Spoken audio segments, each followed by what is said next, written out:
To level up in Path of Exile 2, you need to remove some monsters, fill out XP bar, and it's done, right? Wrong. How much experience you gain is determined by pretty big formula, and in this video I will explain how to level up fast, effectively, and how I am leveling my characters to maps in few hours from zero, because I want to level up my new witch extremely fast. And here we are, witch level 2. Well, first things first, I want to get rid of my wand, since it's impossible to get nice spell damage on low tier wands, and that's another reason why this leveling technique will work for any character, since I will be using a bunch of uniques and any character can use them. It's most effective and fast way, but don't worry if you don't have those, since strategy and other ideas will be the same for any character you start with, while misunderstanding of these formulas will limit progress a lot. Just look over here, we are level 2 and got 1.5k experience, so after killing one of those level 20 skeletons I should instantly level up, right? Wrong. Yeah, actually I got almost none experience from this target. Why? Because in Path of Exile 2 there is a penalty when you're fighting lower and higher levels monsters, so you need to focus to play in areas with the safe zone level. This graph showing your level related to area level, and farming in the yellow zone will get you 100% experience. So for example, as level 37 you can farm in 32 area level with 100% of experience gain. But even this is not it, and you need additional strategies to level up extremely fast, that I will show and explain you right after the build for basically any character, because every character shares the same passive skill tree. But we will level up as an archer, so if you're starting as monk or warrior, you got close connection to archer and mercenary skill trees. I highlighted all projectile nodes that you are looking for, but if you're starting as witch, you can go into physical damage road towards warrior or into monk and ranger road, that I will be doing today. To start leveling fast, you want to look for weapons and armors with no level requirements. It doesn't mean they should be unique, you can get basic weapons and armors, but again that's not my first character and I recommend this set for you. To level up fast you're looking for movement speed and clear speed, and with my build all I need is only basic attack for almost half of the game. To level up fast we want to move to the highest zone that we can effectively farm first and then clear it out, then we're getting back and clearing all bosses. So in Act 1 I'm running straight to Grailwood and then to the Red Veil. So we get level 2 over here, and take a look at experience. 1.5k as I told you with this timer right now, and in each area we're looking for clear speed and monster density. Low clear speed, low experience per hour. No monster density, same. Based on formula we got safe zone of 3 levels. Right now we're in area level 5, so we can farm here from level 2 up to level 8. And let's take a look at the gear I'm using at lower levels. Again, you can buy most of this gear for one exiled piece, so it's really easy to get even if you don't have these drops by yourself. Otherwise, just look at the stats it's providing, and you can do it from complete scratch from the brand new character really easily. We start off with boots. It's basic boots without level requirement, and it got movement speed. That's everything you need from the boots. Basically you want to move faster, and therefore you will encounter more monsters and clear areas faster. Again, clear speed is the key.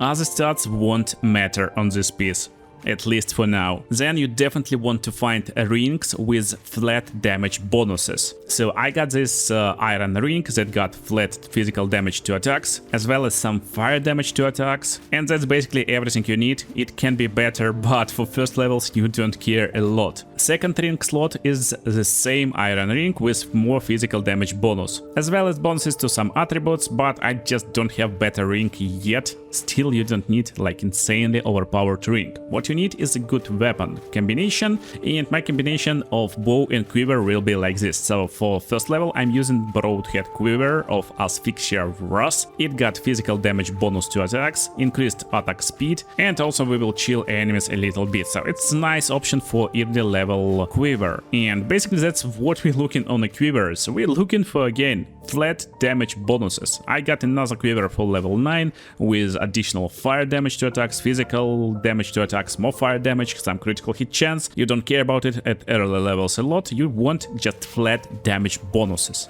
Most importantly, it will work insanely good with Widowhail Crude Bow. This bow is insane, and I got nice roll of 244 increased bonuses gained from quiver, so I slammed 2 holes in it and dumped attack speed gems inside soul cores. That's basically what you're looking for early game bow, and this bow will carry you through the most of the game, basically, almost to the maps. We will change it later, you will understand why and when. But now quickly about my last pieces. I got Fox Shade Kilted Vest. It's insane vest, no level requirements, and you get more movement speed when on full life. When we're fighting with the bow, we're not touching enemies a lot, and we will have almost always insane movement speed. I dropped Linen Belt for now, we don't care about belt a lot, and it got recovery for mana flasks if you're using skills, as well as Plage Finger, Goals Wraps. So this wraps increasing evasion, energy shield, and attack speed most importantly. Again, we're looking for attack speed, flat damage on the gloves, something that will increase our damage, basically, flat damage. Also, this gloves gives me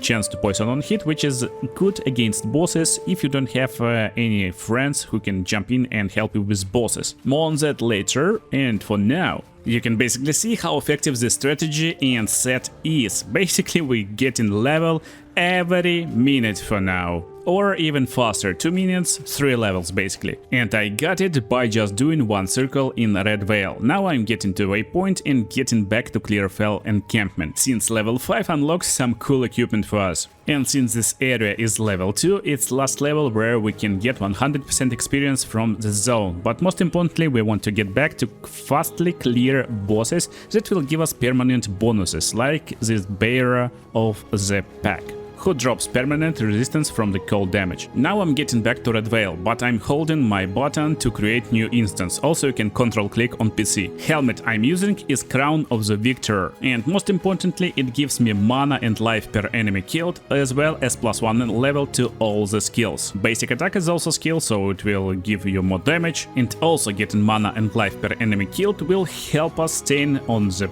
levels basically, without replenishing our flasks if needed. Still, when you advance into the game, you may start noticing that damage is not enough, especially if you don't have equipment like me. So you need correct skill gems to inflict the large amount of damage to enemies even without proper and best equipment. But first of all, let's talk about support gems, because I'm using these support gems on my basic attack, and you can use them on the skills that I will explain later. So first support gem is Fork. It's level 3 support gem, and if you don't have it, just swap it for Pierce. But Fork is insanely good because it forks your arrow when it hits target, and it will hit additional targets, technically making our basic attack or our skill area of effect. The second most important support gem is Martial Tempo, that will give us more attack speed, therefore more clearing speed. For skills themselves, I like to have Poison Burst arrow in my arsenal. It shoots normal arrow but also poisons the target. Support gem I'm using inside is Corrosion, that will break armor equal to poison damage dealt. It's very important against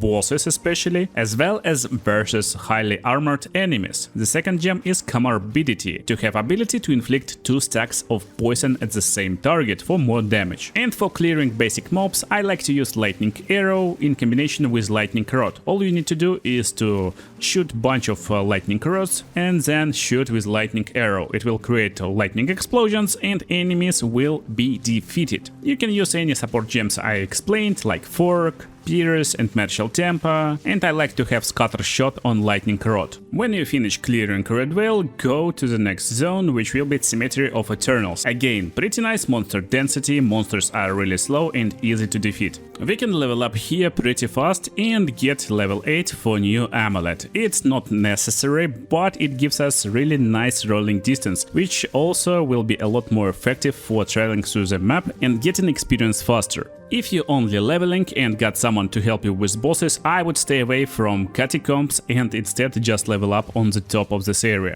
Effectively, we can sit in this area until level 10 and then move to hunting grounds, which will give us insane monster density as well as nice experience per hour. If you're just starting out, level 9 is where you need to go and change your equipment for better, since you will start getting level 9, level 10 gloves, quivers and bows.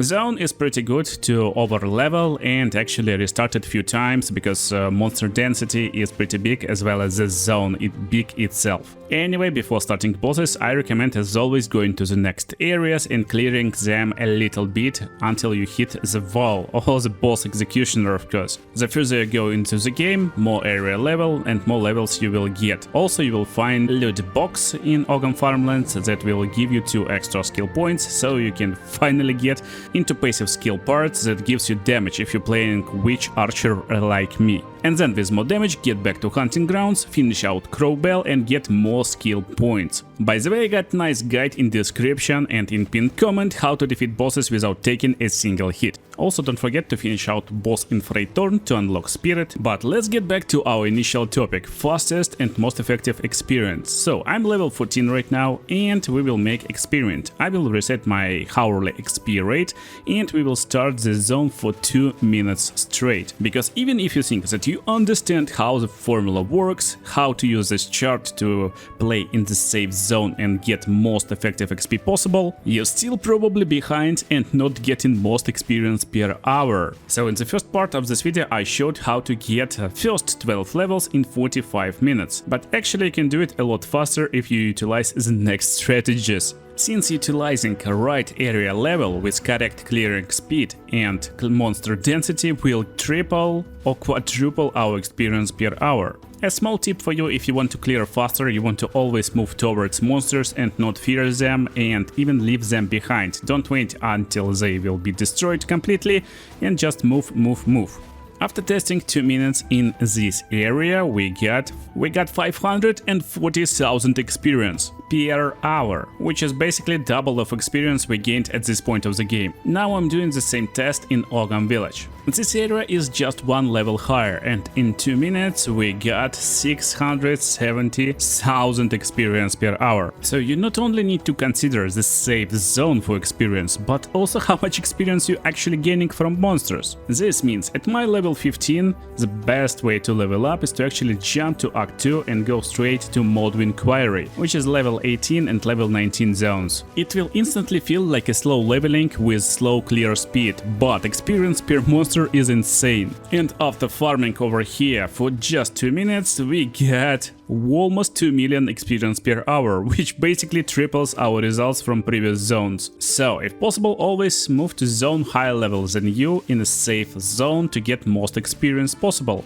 And it should probably completely make sense right now, and I could even end video over here, but again, it's not always true, and I will show you how to get more experience by going to other direction with clear speed. So, a lot of really cool tests awaiting you right now. First of all, let's go forward. I'm level 19 and based on our formula, I will have reduced experience at level 24 area. Right now I'm getting 1.8 million experience per hour and I'm going to level 24 area cat. So, XP penalty in action. We're not getting 100% experience from these monsters, but monsters pretty easy to clear, there's a lot of them, but not everyone is really easy to clear. This Scarabs is pretty annoying and can even defeat us. Still, it's not a big problem, and even with penalty we're getting 3.5 million experience per hour. We just doubled it. At level 20 you probably will start getting problems with gear when you are advancing forward into areas with high level of monsters. Go to random trader like Risu in Act 2 and buy some random quivers. You already will have a lot better equipment, try to look for yellow upgraded quivers, and even one piece of good gear can almost double your damage at this point. Also, don't forget to change your flasks at this point, and if you don't need attributes to wear your equipment, change every attribute point into strength. It will give you more health and more survivability. You will need it especially if you're playing something like Archer Witch. The biggest tip is to not waste your time on bosses you don't need or on very strong enemies like this Scarab, for example. I really can't kill him fast with my gear right now, and it will lower experience per hour a lot. to even attempt this fight. But if you got access to unique gear, that's what you're looking for at these mid-game-ish situations. So first of all, optional stuff, tempered mitts, very nice increased skill speed gloves that will give you ability to cast your skills with higher attack speed, very nice stuff. Also at level 14 I like to change my amulet to lunar amulet. It's really risky, but I beaten whole game with it and also mapped early with it. It increasing skill speed by 20%, it's whopping increase, insane basically, insanely insane increase in your skill speed, aka attack speed, as well as more critical hit chance and increased damage. It will reduce your element resistances, but you don't care if you one-shot enemies anyway, or at least destroy them fast. Also at level 11 I changed the boots to wrapped sandals, that gives me more movement speed, and that's it. And at level 33 I'm looking for lizard scale boots. These boots will make our damage pinning, and it's insane buff when you are advancing to cruel difficulty. Monsters will be a lot more beefier, but they will stand in one place and we can shoot them completely freely. You can see these boots in action in my only auto-attack archer video, which is completely hilarious. I beat it whole game and even maps with only auto-attack without any skills. But anyway, next piece of gear is plate belt, which is just armor on belt, and I like to get this belt around level 20. This belt is 24 and it got nice amount of additional armor. The only damage we are feared of is physical damage, since we want to evade all elemental damage with the rolls or destroying elemental damage guys basically as fast as possible, but we need to have protection against basic attacks. At level 28 I'm switching my helmet to wheeled mask. This mask is insane, critical hit chance increase and chance to poison on hit. Very nice synergy with our amulet for more critical hit chance, and we will be able to destroy high tier enemies a lot faster. Also at level 20 plus you want to change your rings for high tier rings. I got iron ring from level 22 with more lightning damage, and it's maximum 24 lightning damage to attack, so it's pretty big number. And most importantly, level 26 I got this emerald ring dash rush, insane unique ring. You will leech physical damage as life, so it will help us survive against packs of enemies, but most importantly we're getting onslaught on kill. Onslaught is buff that gives us 10% increased movement speed as well as skill speed, so more attack speed with your skills, with your basic attacks, and also more movement speed. It increases our clearing speed tremendously, but there's change for this amulet if you don't want to buy it. Most of the time people ask like 10 Exiles for it, but you can get this onslaught on your helmet, so you can get this helmet for just 1 Exalt. Not a lot of bonuses, but again you will get onslaught for clearing speed. So let's get back to our experience. I started to feel that my clearing speed is slow. Right now I'm getting 3.2 million experience per hour over here in high level zone. It's just 2 levels higher. I'm 23 right now, so area 25 should be like the best area. So I decided to get back to Cat. Right now I'm level 23, so I will get no experience penalty, and based on our previous test with 5% penalty I got 3.5 million. But right now what you need to understand, with higher level we got more clearing speed of lower tier enemies most of the time, especially at the time when we got new and better gears. So right now I'm getting 4.5 million over here, and right now it's better than farming higher tier zone. And that's what you need to clearly understand when you're trying to level up extremely fast. For example, you went for this boss in Kit and destroyed her, got your skill book and spent these points in some damage nodes. Now you get like 10 or 20% more damage. And with this extra damage it's always very nice and important to test out previous zones first, because you probably will clear them a lot faster with just like 1-2 hits against monsters, and you will level up 50% faster than in higher level areas. Experience per hour in first half of the game should be equal or a little bit higher than your total experience gained to this point. My favorite level to level up in Act 2 is Dreadnought Vanguard as well as Dreadnought itself, but still, if you're able to defeat boss over here, it's better to go to the next act and go straight to the jungle. First of all, with beta traders you can buy better bow, and at this point you can actually swap your first level 1 bow. Also you can get better quivers for level 30 plus, and you will find yourself pretty easily clearing infested barrens with plants which almost never moves easy to destroy spiders, and basically like a lot of really easy monsters, and instantly will double experience per hour to 8 million. If you will utilize fast farming techniques that I showed you before, you can make it even higher. So if you fast farming, you're doing 9 or even 10 million per hour over here. But again, here's a fun test. We're getting back to Dreadnought Vanguard right now, and previously I got like 4 million, 4.5 million over here. We get into previous zones, so this means I shouldn't get more than 4 million, or like a lot more, right? Wrong. No, no, no. With the good gear we're clearing so fast that I can get 15 million over here in this area. This means after getting to Act 3 and getting better bow, the best way to farm is to actually get backwards and farm earlier zones with higher monster density that you can clear faster. That's the effect of like how clearing speed, movement speed and monster density works. If you're in Act 3 right now, the best zone to farm, as far as my experience goes, is this droned city. It doesn't look like a cool zone, but it nets almost 30 million. And after understanding everything of this, let's get back to our chart and table. So, the best and most effective way to farm and get experience in Path of Exile 2 is to stay in the safe range, of course, but keeping in mind monster density and clearing speed. Your first goal is to go to the highest area possible, highest you can farm, just basically destroy monsters, and then after you clearing these areas and get a new set of equipment, getting back to the lowest area level in your safe zone with highest monster density. Basically I showed you best zones in this video, and this will give you most experience per hour most of the time, like at least doubling your experience or sometime tripling or quadrupling it. I hope it was helpful and interesting. See you in the next videos.